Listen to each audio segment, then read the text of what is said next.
ជំរាបសួរស្ដីពុកម៉ែបងប្អូនទាំងអស់គ្នាថ្ងៃនេះគ្រួសារខ្ញុំបានកំងឆាឡុកឡាក់សាច់ជ្រូកចឹងហើយដល់ពេលព្រឹកឡើងខ្ញុំក៏ស្ទុះស្ទារៀបចំខ្លួនទៅផ្សារទៅរកទិញសាច់ជ្រូកហើយសម្រាប់ខ្ទឹមបារាំងធម្មតាឆាឡុកឡាក់គេមានបន្លែសាឡាត់ហើយនឹងប៉េងប៉ោះហើយនឹងខ្ទឹមបារាំងនឹងឯងប៉ុន្តែខ្ញុំនេះវិញគឺថាអត់ទៅទិញសាឡាត់ទេយើងដាក់តែខ្ទឹមបារាំងហើយនឹងសាច់ជ្រូកសម្រាប់ម្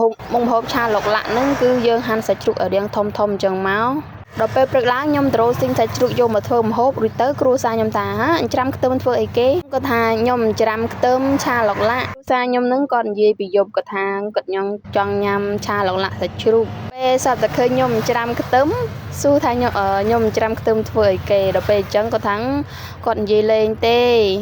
ខ្លាចខ្ញុំហត់អីចឹងខ្ញុំហត់ខ្លាចពិបាកធ្វើម្ហូបអីចឹងណាពុកម៉ែបងប្អូនទាំងគ្នាមានណាខ្ញុំនេះវិញឲ្យទៅលឺថាប្តីចង់ហូបអីគឺថាធ្វើឲ្យហូបមិនអញ្ចឹងទេអត់សប្បាយចិត្តចឹងហើយក៏មានតែប្តីចង់ញ៉ាំអីធ្វើនឹងហូបទៅប៉ុន្តែសម្រាប់នេះខ្ញុំវិញគឺ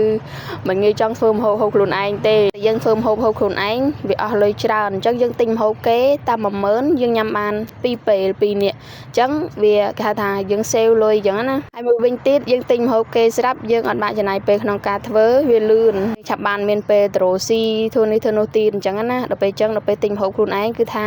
មិនក្រោម10000លេមិនក្រោម10000ទេខ្ញុំអត់សូវបានងាយធ្វើម្ហូបខ្លួនឯងញ៉ាំទេលុះត្រាណាតែគ្រួសារខ្ញុំគាត់ចង់ញ៉ាំបានខ្ញុំធ្វើដល់ពេលអញ្ចឹងទៅខ្ញុំថាចុះទិញម្ហូបគេញ៉ាំរាល់ថ្ងៃនឹងអត់ឆ្ងាញ់ទេគាត់ថាអត់ឆ្ងាញ់តែខ្ញុំថាអត់ឆ្ងាញ់ណាញ៉ាំឡើងអស់តែនិយាយរួមទៅវាថាថ្ងៃណាយើងគេហៅថាម្ហូបគេលក់ស្រាប់ភាគច្រើនវាមានដដែលអញ្ចឹងណាដល់ពេលអញ្ចឹងយើងចង់ហូបម្ហូបអីប្លែកម្ដងយើងគេហៅថាគាត់ឲ្យខ្ញុំធ្វើខ្លួនឯងញ៉ាំម្ដងរួចទៅខ្ញុំនេះវិញគឺថាអត់ខ្ជិលទេប៉ុន្តែសម្រាប់យើងរវល់ក្នុងការរកស៊ីអញ្ចឹងយូរយើងធ្វើម្ដងវាមិនជាបញ្ហាទេប៉ុន្តែដូចខ្ញុំនិយាយអញ្ចឹងនៅពេលយើងធ្វើខ្លួនឯងគឺម្ហូបមិនក្រោមពី10000ឡើងទេហើយបើយើងទិញគេតែ10000ហូបបាន2ពេលអញ្ចឹងណាហើយវាលឿនទៀតងាយស្រួលយើងឆាប់បានចេញរកស៊ីផងអញ្ចឹងហើយនេះខ្ញុំទិញសាច់ជ្រូកគេប្រហែលជា6ខាំហ្នឹងព្រឹនតែសាច់ជ្រូកអស់10000ជាងបាត់ហើយអញ្ចឹងគ្រឿងក្រៅសំខ្ញុំគឺអត់មានអីច្រើនទេមានតែគ្រឿងក្រៅសំយើងនៅក្នុងផ្ទះបាយនឹងឯងអញ្ចឹងឃើញថាឆាឡុកឡាក់ខ្ញុំនឹងគឺថាបានឆ្អិនរួចរាល់ហើយសម្រាប់ឆាឡុកឡាក់យើងចង់ជ្រលក់ជាមួយទឹកម្រេចក្រូចឆ្មាក៏បាន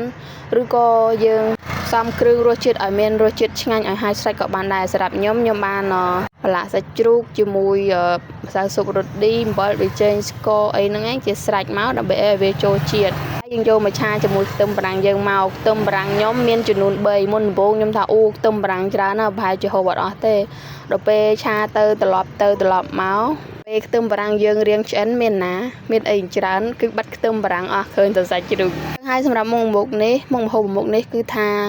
អត់ពិបាកធ្វើទេងាយស្រួលអញ្ចឹងណាព្រោះថារាល់ថ្ងៃគឺយើងអង្គុយរោនឹកមិនដឹងថាធ្វើម្ហូបអីអញ្ចឹងបងប្អូនអាចមកធ្វើម្ហូបនឹងមួយមុខបានធានាថាឆ្ងាញ់ហើយគ្រឿងក្រៅសំក៏អត់ច្រើនទៀត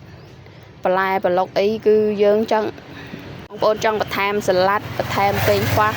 ក៏បានដែរអានឹងតាមតែចំណង់ចំណូលចិត្តទេណាអានេះដោយសារខ្ញុំធ្វើគេហៅថាធ្វើបែបហ្នឹងលឿនហើយណាមួយខ្ទឹមបារាំងខ្ទឹមអីយើងអាចទិញយកមកទុកផ្ទះបាយស្រេចហើយបន្ទាប់មកទៀតខ្ញុំក៏បានអេដបន្ថែមជាមួយពងទា2គ្រាប់ទៀតដោយសារតែខ្ញុំឃើញវីដេអូគេធ្វើឆាឡុកឡាក់អីចឹងគេបានអេដពងដល់ពេលអេដជាមួយពងទាជាមួយលងតណូមែនតើយើងជៀនលក្ខណៈជាប់ភ្នៅមកទីហើយជាតិសាហាវបងប្អូនអើយឆ្ងាញ់ខ្លាំងមែនតើណាហើយបងប្អូនខ្លះគាត់ឆាឡុកឡាក់លក្ខណៈហាន់សាច់ជ្រូកដុំអញ្ចឹងក៏បានដែរហើយសម្រាប់ពងទា